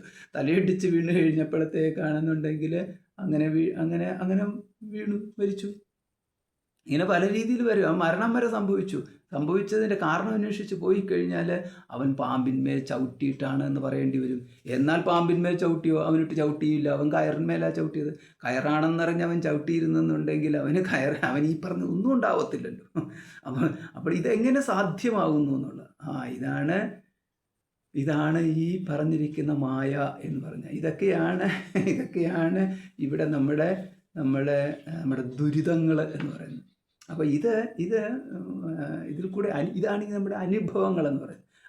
അത് സുഖാനുഭവങ്ങളാണെങ്കിലും ദുഃഖാനുഭവങ്ങളാണെങ്കിലും ഈ മാതിരിയുള്ള അനുഭവങ്ങളിലൂടെയാണ് നമ്മൾ കടന്നു പോകുന്നത്. അതായത് അയഥാർത്ഥത്തെ നമ്മൾ സത്യമായിട്ട് വെച്ചുകൊണ്ടാണ് കടന്നു പോകുന്നത് എന്ന്. അതായത് വിഷയങ്ങളിൽ നിന്ന് ലഭിക്കുന്ന സുഖദുഃഖ അനുഭവങ്ങളുടെ മേഖല ഇങ്ങനെയാണ് കിടക്കുന്നത്. അല്ലാതെ രജ്ജു സർപ്പ ഉദാഹരണം അതിൽ മാത്രം ഒതുങ്ങുന്നതല്ല. സുഖദുഃഖങ്ങളിൽ നമുക്ക് വിഷയാനുഭവങ്ങളിലൂടെ സുഖദുഃഖങ്ങൾ കിട്ടുന്നു. വിഷയാനുഭവങ്ങളിലൂടെ കിട്ടുന്ന സുഖദുഃഖങ്ങളുടെ ഗതിയാണ് ഈ പറഞ്ഞത്. വിഷയാ വിനിവർത്തന്തേ നിരാഹാരസ്യ ദേഹിനഃ. അപ്പോൾ വിഷയാഹ വിനിവർത്തന്തേ നിരാഹാരസ്യ ദേഹിനഃ. ഇങ്ങനെയുള്ള രീതിയിൽ ഈ വിഷയവും തമ്മിലുള്ള ബന്ധങ്ങളെക്കുറിച്ചൊക്കെ ഭഗവാൻ ധാരാളം ഗീതയിൽ പറഞ്ഞിട്ടുമുണ്ട്. അപ്പോൾ അവിടെ അതേമാതിരി ഈ ഗുണാഗുണേഷു വർത്തന്തേ ഇതി മത്വാ ന സജ്ജയേത്. ഗുണാഹ ഗുണേഷു വർത്തന്തേ. ഗുണങ്ങളിൽ വർത്തിക്കുകയാണ്. ഇന്ദ്രിയങ്ങളും വിഷയങ്ങളും തമ്മിലുള്ള സംബന്ധങ്ങൾ ഗുണങ്ങളിൽ വർത്തിക്കുകയാണ്. ഇതി മത്വാ ന സജ്ജയേത് എന്ന് പറഞ്ഞു. അപ്പോൾ അത് രണ്ടും പ്രകൃതിയാണ് എന്ന്. അല്ലാതെ ഇവിടെ ബ്രഹ്മജ്ഞാനി എൻ്റെ ഇന്ദ്രിയങ്ങൾ പ്രകൃതിയുടെ ഭാഗമല്ല, ബ്രഹ്മമാണ് എന്നും പറഞ്ഞുകൊണ്ട് ഇതിനെ ഞാൻ അങ്ങോട്ടും ഇങ്ങോട്ടും വിഷയങ്ങളിലേക്ക് വിടത്തില്ല, പിടിച്ചു നിർത്തിക്കളയും എന്ന് പറഞ്ഞു കഴിഞ്ഞാൽ ഗുണേഷു വർത്തന്ത ഇതി മത്വാ ന സജ്ജയേത്. അവിടെയാണ് ഈ പ്രൗഢവേദാന്തവും വേദാന്തവും എന്നുള്ള വ്യത്യാസം. അവിടെ ഞാനൊന്നും കാണത്തില്ല എന്ന് പറഞ്ഞ് കണ്ണടച്ചിരിക്കുക, ഞാനൊന്നും കേൾക്കത്തില്ല എന്ന് പറഞ്ഞ് ചെവിയിലുണ്ട് വിരലിട്ടിരിക്കുക. ഇതേമാതിരി ഇരുന്ന് കഴിഞ്ഞാൽ എത്ര കാലത്തേക്ക് ഇരിക്കാൻ പറ്റുമെന്നുള്ള, അങ്ങനെ എന്തിനാ ഇരിക്കുന്നതെന്നുള്ള, ഇത് രണ്ടും രണ്ട് ചോദ്യമാണ്. എന്തിനാ ഇരിക്കുന്നത്, എത്ര കാലം ഇരിക്കാൻ പറ്റും? ഈ രണ്ടിനും ആൻസർ ഇല്ല. പറ്റുന്നിടത്തോളം കാലം. ഇതാണ് ഈ വേദാന്തം അങ്ങോട്ട് തുടങ്ങിക്കഴിയുമ്പോഴത്തേക്ക് കുറച്ച് ശക്തമായിട്ടുള്ള, അതാണ് ഈ യൗവനത്തിൻ്റെ ചോരതളപ്പം എന്നൊക്കെ പറയുമല്ലോ എന്ന് പറഞ്ഞ മാതിരി, വേദാന്തം പ്രവേശിക്കുമ്പോൾ ആ പ്രവേശിക്കുന്ന വ്യക്തി ആ സമയത്ത് ഒരു യൗവനമാണ്. അതായത് ശരീരദൃഷ്ടിയിലുള്ള യൗവനമല്ല, ഏതിലേക്ക് നമ്മൾ പ്രവേശിച്ചു കഴിയുമ്പോൾ പ്രവേശിക്കുന്ന ഘട്ടത്തിൽ അതിൻ്റെ തലത്തിലുള്ള യൗവനമാണ്. അതിലേക്ക് പ്രവേശിച്ച് കഴിയുമ്പോഴത്തേക്ക് ബാല്യം കഴിഞ്ഞ് യൗവനത്തിലേക്ക് വന്നു കഴിയുമ്പോൾ കല്ലിനു മീതപരമൊന്നുമില്ലെന്നുള്ള രീതിയിൽ ഇവിടെ എൻ്റെ വിചാരങ്ങളിൽ സത്യം എന്നുള്ള രീതിയിൽ പോകും. ആ സമയത്ത് പല വിചാരങ്ങളും വരും. ഇവൻ്റെ അന്ധഃകരണത്തിൻ്റെ സ്വഭാവത്തിനനുസരിച്ച്, ഘടനയ്ക്കനുസരിച്ച്, പൂർവ്വ അനുഭവങ്ങൾക്കനുസരിച്ചിട്ട് ഉണ്ടാക്കി വെച്ച വിചാരങ്ങളുടെ അനുസരിച്ച്, അനുഭവം ഒന്നും ഉണ്ടാവണമെന്നില്ല, തോന്നിയതുപോലെ വിചാരങ്ങൾക്കനുസരിച്ച്, വായിച്ചും കേട്ടും കിട്ടിയ അറിവുകൾക്കനുസരിച്ച് ഇതൊക്കെ എല്ലാം സ്വാധീനിക്കും എന്ന് പറഞ്ഞ മാതിരി കുറച്ച് ധാരണകൾ ഉണ്ടാക്കി വെച്ചിട്ട്, ആ ധാരണകളിൽ നിന്നാൽ ഇത് എൻ്റെ പോക്ക് ശരിയാണെന്നും, ആ ധാരണകൾക്ക് വിരോധമായിട്ട് പോയി കഴിഞ്ഞാൽ എൻ്റെ പോക്ക് ശരിയല്ല എന്നും ഒക്കെ വിചാരിച്ചു ഇതൊക്കെയാണ് ചിലർ പറയുമല്ല, അനുഭവം വേണം, അല്ലാതെ അറിഞ്ഞിട്ട് കാര്യമില്ല, ഇങ്ങനെയൊക്കെ പറയുന്നതെല്ലാം ഈ മാതിരിയുള്ള വിചാരങ്ങളുടെ ഫലമാണ് എന്ന്. ഇത് ഇച്ചിരി കഠിനമാണ്. ബ്രഹ്മജ്ഞാനം എന്ന് പറഞ്ഞാൽ കഠിനമാണ്, പഠിക്കാൻ തയ്യാറായില്ല എങ്കിൽ. അതായത് അതിൽ ഈ വിചാരങ്ങൾ നമ്മുടെ ആവശ്യമെന്ന് പറയുന്നത്, പഠനം നമ്മുടെ ആവശ്യമെന്ന് പറയുന്നത്, മനസ്സിൻ്റെ ഈ മാതിരിയുള്ള വിവിധ തരത്തിലുള്ള വൃത്തികളെ അല്ലെങ്കിൽ വിചാരവൃത്തികളെ അതിനെ നേർവഴിക്കാണ് നയിക്കുവാൻ വേണ്ടിയിട്ടാണ് നമുക്ക് പഠനം ആവശ്യം. ഇതിൻ്റെ പഠനം ആവശ്യമല്ല. ശുദ്ധ സത്വസ്വരൂപന്മാർക്ക് ഇതിൻ്റെ ഒന്നും ആവശ്യമില്ല. സനകാദികൾ ഉദാഹരണത്തിന് പറയുന്നത്, സനകാദികൾക്ക് ഇതിൻ്റെ ഒന്നും ആവശ്യമില്ല. സനകാദികൾ മാത്രമല്ല, അതുപോലെ ഇഷ്ടംപോലെ ബ്രഹ്മർഷിമാരുണ്ട്. നമുക്ക് ഉദാഹരണത്തിന് പറയാം, ശുഖബ്രഹ്മർഷിക്ക് ഇതിൻ്റെ ഒന്നും ആവശ്യമില്ല. പിന്നെ ആർക്കാണ് ആവശ്യം? അതിൻ്റെ ആവശ്യം എന്ന് പറയുന്നത് വ്യവഹാരത്തിൻ്റെ നാനാത്വങ്ങളിലൂടെ കടന്നു പോയിട്ട് സകലവിധ നമ്മുടെ ഈ റെസിഡ്യൂവൽസ്, അതായത് ഇതിൻ്റെ എല്ലാം മിച്ചങ്ങൾ, അവശിഷ്ടങ്ങളെല്ലാം കൂടെ മനസ്സിൽ സംഭരിച്ചു കൊണ്ട് വെച്ചുകൊണ്ട് എന്ത് ചിന്തിച്ചു കഴിഞ്ഞാലും ഈ അവശിഷ്ടങ്ങളുടെ ഒരു മിളനമില്ലാതെ, ഒരു സംയോഗമില്ലാതെ ഒന്നും ചിന്തിക്കാൻ പറ്റാത്ത തരത്തിലുള്ള ആൾക്കാരെ സംബന്ധിച്ചിടത്തോളം അവിടെ വിചാരത്തിൻ്റെ ശുദ്ധി, ഈ ബ്രഹ്മവിചാരത്തിൻ്റെ മേഖലയിലേക്ക് ശുദ്ധി വേണം. കാരണം ബ്രഹ്മത്തിൻ്റെ അഭേദത്വത്തെ സ്ഥാപിച്ചെടുക്കുവാൻ വേണ്ടുന്ന തരത്തിൽ മനസ്സിനെ പാകപ്പെടുത്തിയെടുക്കുവാൻ വേണ്ടിയിട്ട് വിചാരങ്ങൾ നല്ല രീതിയിൽ തന്നെ ധാരാളം ശാസ്ത്രസമ്മതമായ രീതിയിൽ വിചാരങ്ങൾ ചെയ്ത് കടന്നു പോകേണ്ടിയിരിക്കുന്നു എന്ന്. അപ്പോൾ നമുക്ക് ഇതിനകത്ത് കാണാം, ഈ ഉപദേശങ്ങൾ മുഴുവൻ എന്താ? ഈ ഉപദേശങ്ങൾ മുഴുവൻ വേദത്തിൻ്റെ ഉപദേശം എന്ന് പറയുന്നത്, നമുക്ക് വേദത്തിൻ്റെ പരോക്ഷ ശബ്ദപ്രമാണവും അപരോക്ഷ ശബ്ദപ്രമാണവും വേദത്തിൽ തന്നെയുണ്ട്. ശബ്ദപ്രമാണം എന്ന് പറയുമ്പോൾ ഇത് രണ്ടും രണ്ടായിട്ട് തന്നെ നമ്മൾ കാണണം. പരോക്ഷ ശബ്ദ പ്രമാണത്തിൻ്റെ വിഷയവുമല്ല അപരോക്ഷ ശബ്ദ പ്രമാണത്തിൻ്റെ വിഷയം. അപ്പോൾ അപരോക്ഷ ശബ്ദ പ്രമാണമായിട്ടാണ് എടുക്കേണ്ടത്. തത്വമസി ശ്വേതകേതോ എന്ന് പറയുമ്പോൾ ഡയറക്റ്റാണ്, അതായത് ഇൻഡയറക്റ്റ് ഉപദേശമല്ല. നീ ശ്വേതകേതു അല്ല, ഈ ശ്വേതകേതു പുത്രനാണ്, സൗമ്യ എന്നർത്ഥം. നീ അല്ലയോ പുത്ര തത്വമസി എന്നാണ് അവിടെ പറഞ്ഞിരിക്കുന്നത്. തത്ത് ബ്രഹ്മത്വമസി, ആ ബ്രഹ്മം നീ ആവുന്നു. ഏത് ബ്രഹ്മമാണ്? ഏത് ബ്രഹ്മം എന്ന് പറഞ്ഞു കഴിഞ്ഞാൽ വാചാരംഭണം വികാരോ നാമധേയ മൃത്തികേത്യവ സത്യം എന്ന രീതിയിൽ വ്യാഖ്യാനിച്ച് പ്രപഞ്ചത്തിൻ്റെ വൈവിധ്യങ്ങൾ മുഴുവൻ ഏകമായ ബ്രഹ്മമല്ലാതെ മറ്റൊന്നുമില്ല, വൈവിധ്യങ്ങൾ മുഴുവനും അവിടെ ഈ കൽപ്പിതമാണ് എന്ന് ബോധിപ്പിച്ച് ആ ബ്രഹ്മത്തിനെ ശരിക്കും ബോധിപ്പിച്ച ശേഷം പിന്നീടാണ് പറയുന്നത് തത്വമസി ശ്വേതകേതു, ആ ബ്രഹ്മം നീ ആകുന്നു ശ്വേതകേതു എന്ന്. അപ്പോൾ ഈ അഹമെന്നും ഇതമെന്നുമുള്ള ഭേദങ്ങളുടെ ഭേദങ്ങളില്ലായ്മ ഇവിടെ ഈ വാക്യത്തിൽ നമുക്ക് കാണാൻ സാധിക്കും എന്ന്. അഹം ബ്രഹ്മാസ്മി എന്ന് അപ്പം ഇത് രണ്ടും വ്യത്യാസമില്ല. തത്വമസി എന്ന് പറഞ്ഞു കഴിഞ്ഞാൽ കേൾക്കേണ്ടതും അഹം ബ്രഹ്മാസ്മി എന്ന് പറഞ്ഞാൽ പറയേണ്ടതും ഇങ്ങനെയുള്ള ഭേദങ്ങളൊന്നും ഇല്ല. ഈ അഹം ബ്രഹ്മാസ്മി തത്വം എന്നവിടെ ഉദ്ദേശിച്ചിരിക്കുന്നതെന്ന് പറഞ്ഞിരിക്കുന്നത് ബോധമത്തെ തന്നെയാണ്, ചേതനാവാനെയാണ് ത്വമെന്ന് ഉദ്ദേശിച്ചിരിക്കുന്നത്. അതേ ചേതനാവാനെ തന്നെയാണ് അഹമെന്ന് ഉദ്ദേശിച്ചിരിക്കുന്നത്. അല്ലാതെ ത്വമെന്നും അഹമെന്നുമുള്ള ഭേദങ്ങളൊന്നുമില്ല. അല്ലാതെ ഇത് തത്വമസി എന്ന് പറയുമ്പോൾ നമ്മൾ മറ്റൊരാളോട് പറയുമ്പോൾ തത്വമസി എന്ന് പറയണം, അവനവൻ്റെ ആകുമ്പോൾ അഹം ബ്രഹ്മാസ്മി എന്ന് പറയണം. അങ്ങനെയുള്ള ഒന്ന് അനുഭവവാക്യം, മറ്റേത് ഉപദേശവാക്യം, ഇങ്ങനെ വാക്യഭേദങ്ങളൊന്നുമില്ല. അതൊക്കെ പിന്നെ ഓരോരുത്തർ ചിന്തിച്ചിട്ട് ഓരോ തരത്തിൽ ഇതിനെ അവതരിപ്പിക്കുകയാണ്. ഈ PhD-കാർക്ക് വേറെ പണിയൊന്നും ഇല്ലാത്തത് കാരണം അവരെന്തെങ്കിലുമൊക്കെ പറയും. അതേമാതിരി ആണ് ഈ മാതിരിയുള്ള പ്രയോഗങ്ങളൊക്കെ ഉണ്ടാകും. പിന്നെ തത്വമസി ശ്വേതകേതോ എന്ന് പറയുന്നിടത്താണ് എന്തെന്ന് വെച്ചാൽ, അല്ലേ ശ്വേതകേതോ നീ ബ്രഹ്മമാകുന്നു എന്ന് പറയുന്നത്. അല്ലാതെ ശ്വേതകേതോ ഞാൻ ബ്രഹ്മമാണ് എന്ന് പിതാവ് പുത്രനോട് പറയേണ്ട കാര്യമില്ല. ശ്വേതകേതോ ഞാൻ ബ്രഹ്മമാണ്. തത്വമസി ശ്വേതകേതോ എന്ന് പറഞ്ഞാൽ അഹം ബ്രഹ്മാസ്മി ശ്വേതകേതോ, അഹം ബ്രഹ്മാസ്മി ശ്വേതകേതോ എന്ന് പറഞ്ഞു കഴിഞ്ഞാൽ ശ്വേതകേതുവിന് അപ്പോഴും വിചാരം എന്താ, അച്ഛൻ ബ്രഹ്മമാണ്, ഞാൻ അത് കേൾക്കുന്നവനാണ്. ഇത്തരത്തിൽ നിൽക്കാനല്ല ഉപദേശം. അതുകൊണ്ടാണ് ശ്വേതകേതു തത്വമസി ശ്വേതകേതു എന്ന് പറയുമ്പോൾ ശ്വേതകേതു മനസ്സിലാക്കേണ്ടത് അഹം ബ്രഹ്മാസ്മി എന്നാണ് മനസ്സിലാക്കേണ്ടത്. അല്ലാതെ തത്വമസി എന്നുള്ളതല്ല അവിടുത്തെ അത് വാക്ക് എന്നുള്ളത്.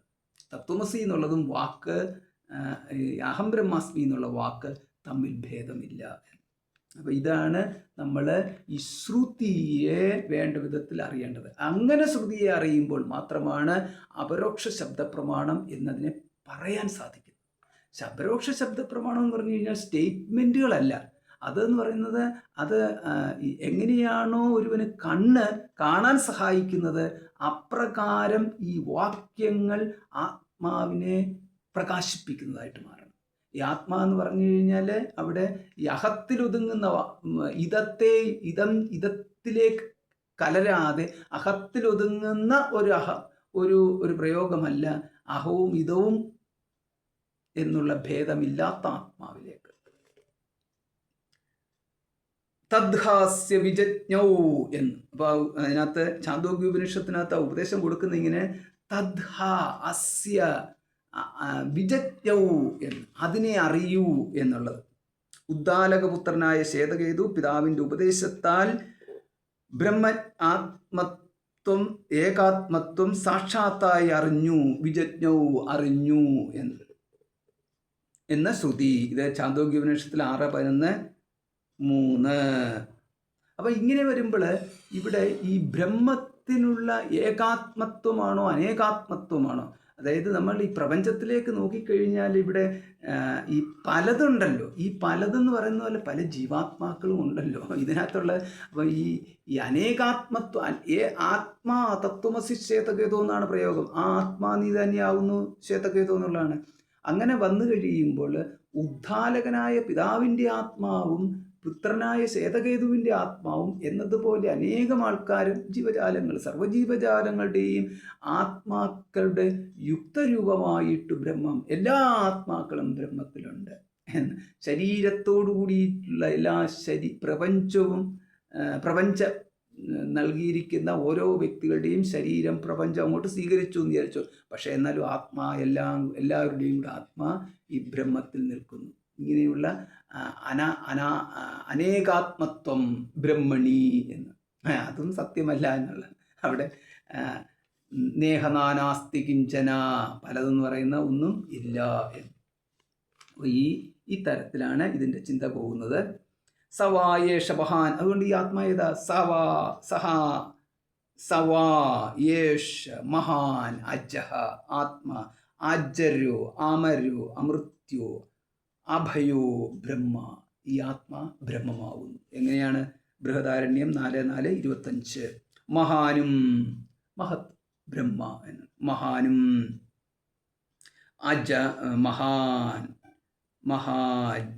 അജ്ജൻ മഹാജ്ജന, മഹാൻ ച അജ്ജഹ എന്നുള്ളത്.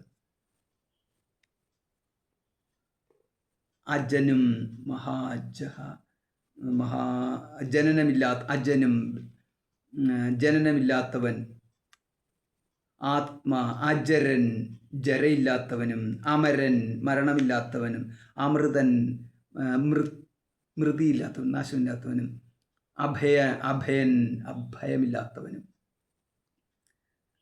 ആയ സവായേഷാത്മാ ബ്രഹ്മ, ഈ ആത്മാവാകുന്നു ബ്രഹ്മ എന്ന്. തത്വമസി ശ്വേതകേതു, ഇതാണ് സ ആത്മാ തത്വമസി ശ്വേതകേതു, ആത്മാ നീയാകുന്നു ശ്വേതകേതു എന്ന് ചാന്തോക്യത്തിൽ. അതുതന്നെയാണ് ബൃഹദാരണ്യത്തിലെ 4:4-25 പറയുന്നത് എന്ന്. അപ്പോൾ ഇങ്ങനെ വന്നു കഴിയുമ്പോൾ എന്താ, സർവം നിഷേധിച്ചു, നിഷേധേ കൃതേ എന്നുള്ളതെല്ലാം നിഷേധിച്ചു. സയേഷ നേതി നേതി ആത്മാ എന്ന്. അപ്പോൾ ഈ ആത്മാവിലേക്കെല്ലാം നിഷേധിച്ചു പോകുന്നു. ഇങ്ങനെ നിഷേധാവധി എന്ന് പറയും, എല്ലാം നിഷേധിച്ചു കഴിഞ്ഞാൽ. അപ്പോൾ ഇവിടെ ഈ ഒരു വ്യക്തിയെ സംബന്ധിച്ചിടത്തോളം ഇവിടെ ആ വ്യക്തി വരുമ്പോൾ ആ ഒരു പൂർണ്ണരൂപനായിട്ടാണ് വരുന്നത്. ഞാൻ എന്ന് പറഞ്ഞു കഴിഞ്ഞാൽ അവനെ സംബന്ധിച്ചിടത്തോളം ഈ ഒരു ഐഡൻറ്റിറ്റി ഉണ്ട്. എന്ന് പറഞ്ഞാൽ ആദ്യമായിട്ട് ഇതൊന്നും കേൾക്കാതെ അറിയാതെ വരുന്ന ഒരു വ്യക്തിയെ സംബന്ധിച്ചിടത്തോളം അഹം ഏകഹ എന്നുള്ള ഞാൻ ഒന്ന് എന്നുള്ള രീതിയിലാണ് വരുന്നത്. ഞാൻ ഒന്ന്, അതിനെനിക്ക് കണ്ണെന്ന് ഇന്ദ്രിയങ്ങളെല്ലാം ചേർന്ന ഒന്ന്, എല്ലാം ചേർന്നതെന്നൊന്നും പോലും അങ്ങനെയില്ല, ഇതെല്ലാം ഒന്ന് എന്നുള്ള രീതിയിലാണ്. പിന്നീടാണ് ഇവിടെ നമ്മുടെ വിചാരം വന്നിട്ട് 5 ഇന്ദ്രിയങ്ങളെ വേർതിരിച്ചു, ജ്ഞാനേന്ദ്രിയങ്ങളെ വേർതിരിച്ചു, കർമ്മേന്ദ്രിയങ്ങളെ വേർതിരിച്ചിട്ട് സ്ഥൂല ശരീരത്തെ വേർതിരിച്ച്, സൂക്ഷ്മ ശരീരത്തെ വേർതിരിച്ച്, കാരണശരീരത്തെ വേർതിരിച്ച്, പിന്നെ അന്നമയ കോശത്തെ വേർതിരിച്ച്, പ്രാണമയ കോശത്തെ വേർതിരിച്ച്, മനോമയ കോശത്തെ വേർതിരിച്ച്, വിജ്ഞാനമയ കോശത്തെ വേർതിരിച്ച്, ആനന്ദമയ കോശത്തെ വേർതിരിച്ച്, ഇങ്ങനെ പഞ്ചഭൂതങ്ങളെ ഇതിനകത്ത് പ്രത്യപ്തേജോ വായു ആകാശങ്ങളെ വേർതിരിച്ച്, ഇങ്ങനെ എല്ലാം വേർതിരിച്ച് കഴിയുമ്പോഴുണ്ടല്ലോ ഈ വ്യക്തിയെ സംബന്ധിച്ചിടത്തോളം ഇപ്പോൾ ഞാൻ എന്ന് പറഞ്ഞുകൊണ്ട് മുമ്പ് ആദ്യം വന്നിരുന്ന ആളല്ലിപ്പം. ഈ ആളെന്ന് പറഞ്ഞു കഴിഞ്ഞാൽ ഇപ്പം ഒരുപാട് സാധനങ്ങൾ കൂട്ടിച്ചേർത്ത് വെച്ച് ഞാൻ പ്ലസ് ഒരുപാട് സാധനങ്ങൾ കൂട്ടിച്ചേർത്ത് വെച്ചിട്ട് എന്നെ ഞാനാക്കിയ പലതിനെയും കൊണ്ട് നടക്കുന്ന ഒരുവൻ എന്നുള്ള രീതിയിൽ ആൾക്ക് ഒരു അതിലേക്കൊരാൾ വരും. അതിനുശേഷമാണ് നേതി എന്ന് പറഞ്ഞുകൊണ്ട് ഇതിനെല്ലാം നിഷേധിക്കും. അങ്ങനെ നിഷേധിച്ചിട്ടാണ് ഈ ചേർക്കപ്പെട്ടതൊന്നും അല്ല എന്ന് പറഞ്ഞുകൊണ്ട് എവിടെയോ എത്തിക്കും. എവിടെയെന്ന് പറഞ്ഞു കഴിഞ്ഞാൽ അതാണ് ഈ എന്താണ് ആനന്ദമയത്തിന് ഉള്ള കോശവും കടന്നിട്ടുള്ള ഈ ഉള്ള ബ്രഹ്മത്തിലേക്ക്, ബ്രഹ്മപുച്ഛം പ്രതിഷ്ഠ എന്ന രീതിയിൽ ബ്രഹ്മത്തിലേക്ക്. അതിനു ശേഷമാണ് ബ്രഹ്മമല്ലാതെ മറ്റൊന്നുമില്ല, നേഹനാനാസ്തി കിഞ്ചന എന്ന് പറഞ്ഞുകൊണ്ട് നിഷേധിച്ചതിനെ മുഴുവൻ ബ്രഹ്മമാകും.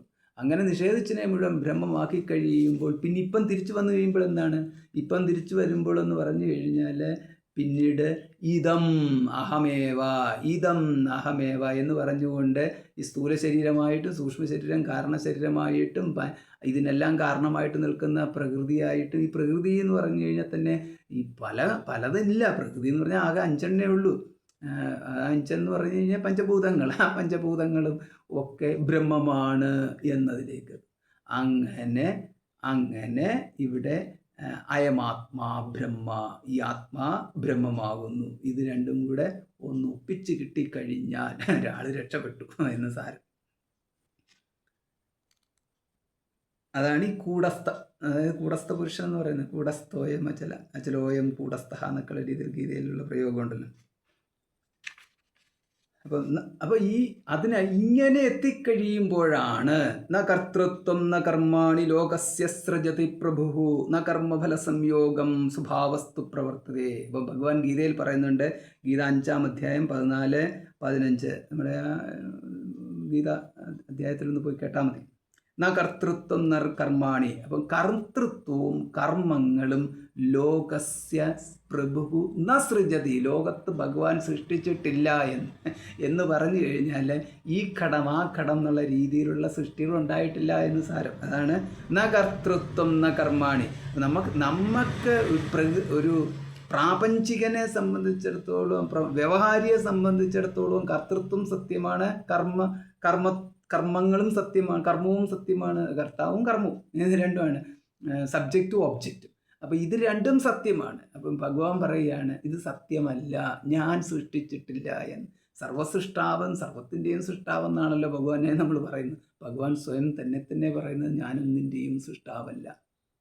ന കർത്തൃത്വം ന കർമാണി ലോകസ്യ സൃജതി പ്രഭു. ഇതൊക്കെയാണ്. ഇത് കേട്ട് കഴിയുമ്പോഴാണ് നമുക്കിതിനകത്ത് ഏതാണ് സത്യം, അതാണോ ഇതാണോ എന്നൊക്കെ. അപ്പോഴാണ് ഭഗവാൻ പറയുന്നത് ന കർമ്മഫല സംയോഗം. ഇനി അടുത്തതൊന്നുകൂടെ ഉണ്ട്. ന കർമ്മഫല സംയോഗം ലോകസ്യ പ്രഭു ന സൃജതി. കർമ്മഫല സംയോഗവും സൃഷ്ടിച്ചിട്ടില്ല എന്ന്. അപ്പം കർമ്മഫല സംയോഗം ഇല്ലെന്നുണ്ടെങ്കിൽ പിന്നെ നമ്മുടെ ഭോഗ്യം എന്ന് പറയുന്ന ഒന്നില്ലല്ലോ. അപ്പം ഭോക്താവിനെ ഞാൻ സൃഷ്ടിച്ചിട്ടില്ല, ഭോഗ്യത്തെ ഞാൻ സൃഷ്ടിച്ചിട്ടില്ല. ഇനി ഭോക്താവും ഭോഗ്യവും തമ്മിലുള്ള സംബന്ധമായിട്ടുള്ള ഭോഗത്തെയും ഞാൻ സൃഷ്ടിച്ചിട്ടില്ല. ഇതാണ് ഈ പറഞ്ഞിരിക്കുന്നത്. ഭഗവാൻ ഡയറക്റ്റ് പറഞ്ഞിരിക്കുകയാണ്. ഭഗവാൻ സൃഷ്ടിച്ചിട്ടില്ലല്ലോ. അപ്പം പിന്നെന്താണ്? സ്വഭാവസ്തു പ്രവർത്തതേ. അത് പ്രകൃതിയാണ് എന്ന് പറഞ്ഞാൽ അതൊരു സ്വഭാവം, അത് പ്രകൃതിയിൽ അങ്ങനെ നടക്കുന്നു എന്ന് പറഞ്ഞാൽ അത് ഈ എന്താണ്, അജ്ഞാനജന്യം, അജ്ഞാനകാര്യം എന്നുള്ള രീതിയിൽ അത് ഈ ആത്മജ്ഞാനത്തിൻ്റെ അഭാവത്താൽ അതങ്ങനെ നടന്നുകൊണ്ടേയിരിക്കുന്നു എന്ന്. നാദത്തെ കസ്യചിത് പാപം ന ചൈവ സുഹൃതം വിഭു. ആരുടെയും പുണ്യവും ഞാൻ എടുക്കുന്നില്ല, പാപവും ഞാൻ എടുക്കുന്നില്ല. നമ്മൾ പറയുന്നില്ല പുണ്യം മുഴുവൻ ഭഗവാനിലേക്ക് സമർപ്പിച്ചു, പാപം മുഴുവൻ ഭഗവാനിലേക്ക് സമർപ്പിച്ചു. ഭഗവാൻ പറയുന്നത് നാദത്തെ കസ്യചിത് പാപം. ഞാൻ ആരുടെ പാപവും എടുക്കുന്നില്ല, ഞാൻ ആരുടെ പുണ്യം എടുക്കുന്നില്ല.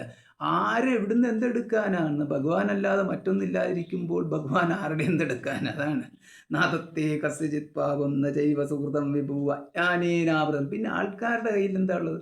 അപ്പോൾ ആൾക്കാർ അവർ ഭഗവാനെ സത്യമായിട്ട് കാണുകയും അവർ ആർത്തത്രാണ പരായണനായിട്ട് ഭഗവാനെ നെഞ്ചത്തെടുത്ത് നിലവിളിച്ച് രക്ഷിക്കൂ രക്ഷിക്കൂ എന്നൊക്കെ പറയുന്നതോ എന്തുകൊണ്ട് എന്ന് ഭഗവാൻ പറയുന്നു, അറിവില്ലായ്മ കൊണ്ടാണ്. അയ്യോ. അപ്പോൾ അറിവ് വന്നു കഴിഞ്ഞാലോ? അറിവ് വന്നു കഴിഞ്ഞാൽ അഹം ബ്രഹ്മാസ്മി ജ്ഞാനീ ത്വാത്മൈവമേ എന്നുള്ള ജ്ഞാനിയും ഞാനും ഭേദമില്ല എന്ന്. അതാണ് ഭഗവാൻ അവിടെ പറഞ്ഞിട്ടുണ്ട്. മേ മതം എന്നുള്ള ജ്ഞാനീത്തു മേ ആത്മൈവ, ഞാൻ തന്നെയാകുന്നു എന്ന്. അജ്ഞാനേനാവൃതം ജ്ഞാനം തേന മുഹ്യന്തി ജന്തവ. അപ്പോൾ ഇവിടെയുള്ളവർ മോഹത്തിൽ കഴിയുകയാണ്. എന്തുകൊണ്ട്? അജ്ഞാനം കൊണ്ട്. ഗീതയിൽ 5:14-15 പറഞ്ഞിട്ടുണ്ട്. ഈശ്വര സർവഭൂതാനാം ഹൃദയേശേർജുന തിഷ്ഠതി ഭ്രാമയൻ സർവഭൂതാനി യന്ത്രാരൂഢാനി മായയ. ഇതൊക്കെ ഭഗവാൻ പറയുകയാണ്, ഇതെല്ലാം ഒരു മായയാണ് അർജുന. ഗീത 18:61 എന്ന്. അപ്പോൾ ഇപ്രകാരം ഇവിടെ സത്യത്തിലുള്ളത് ബ്രഹ്മം, ഏകം ബ്രഹ്മ എന്നുള്ളത് മാത്രമാകുന്നു. ബാക്കിയുള്ളതെല്ലാം ഇവിടെ ഒരു വാചാരംഭണം മാത്രമാകുന്നു എന്ന്. വാക്കിനാൽ ഉണ്ടാക്കപ്പെട്ട, വാക്കിനാൽ തുടങ്ങി വെച്ചത്, വാക്കിനെ ആശ്രയിച്ച് നിൽക്കുന്നത് മാത്രമാകുന്നു. ഓം പൂർണ്ണമതഃ പൂർണ്ണമിദം പൂർണ്ണാത് പൂർണ്ണമുദച്യതേ പൂർണ്ണസ്യ പൂർണ്ണമാദായ പൂർണ്ണമേവാവശിഷ്യതേ. ഓം ശാന്തി ശാന്തി ശാന്തി. ഹരി ഓം. ശ്രീ ഗുരുഭ്യോ നമഃ. ഹരി.